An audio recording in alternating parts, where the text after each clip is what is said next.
आज बनवून दाखवणार आहे खूप सोपी पद्धत अशी कोबीची भाजी। ही छान अशी बारीक चिरून घेतली आणि त्याच्यामध्ये टाकायला आहे टोमॅटो आहे। आता कढई सुद्धा गरम झाली आहे तर त्यामध्ये टाकूया आता तेल। छोट्या चमचने 2-3 चमच तेल टाकले। कढई खूप गरम झालेली आहे तर त्याच्यामध्ये जिरे आणि मोहरी टाकायची अगोदर। आणि इकडे ही अद्रक लसूण आणि हिरवी मिरचीची पेस्ट बनवून घेतलेली आहे त्याच्यामध्ये टाकण्यासाठी। आता टाकूया टोमॅटो। टोमॅटो टाकल्यानंतर टोमॅटो चांगला परतून झाल्यानंतर त्याच्यामध्ये तुम्ही ज्याप्रमाणे तिखट खाता त्याप्रमाणे हिरवी मिरचीची पेस्ट टाका। आता ही छान परतून घ्यायची छान असं परतून झाल्यानंतर त्याच्यामध्ये हळद टाकायची थोडी आणि चवीप्रमाणे मीठ टाकायचं। आता हे छान असं थोडंसं 2-3 सेकंद परतून घेतलं का परत ती कोबी सगळी टाकून घ्यायची चिरलेली बारीक। हे आता खाली वर करून घ्यायचं सर्व मिक्स।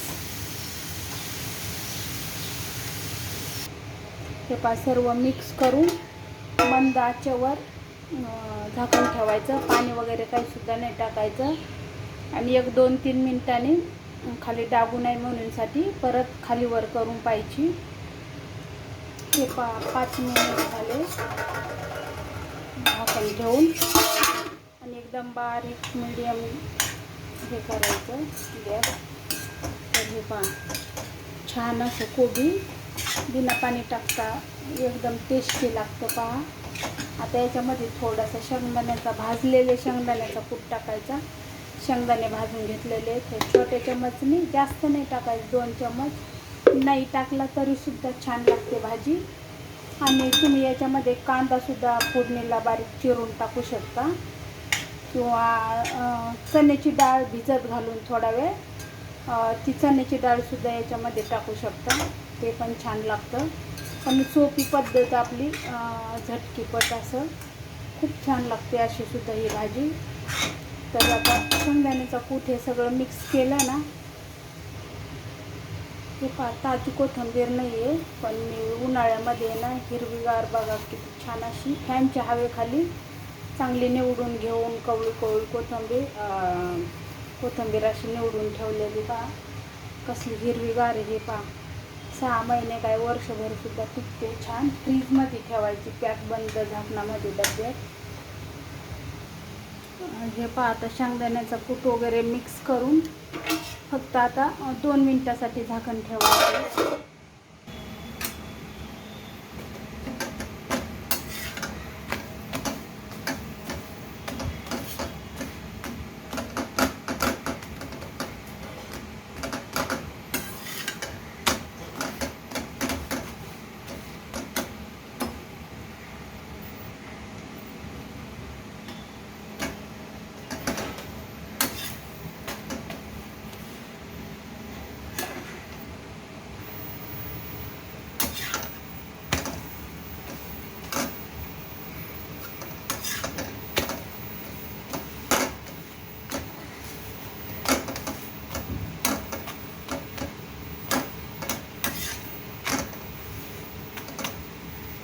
हे 4 कुडद्याच्या चपात्या आम्ही रोज अशाच बनवतो।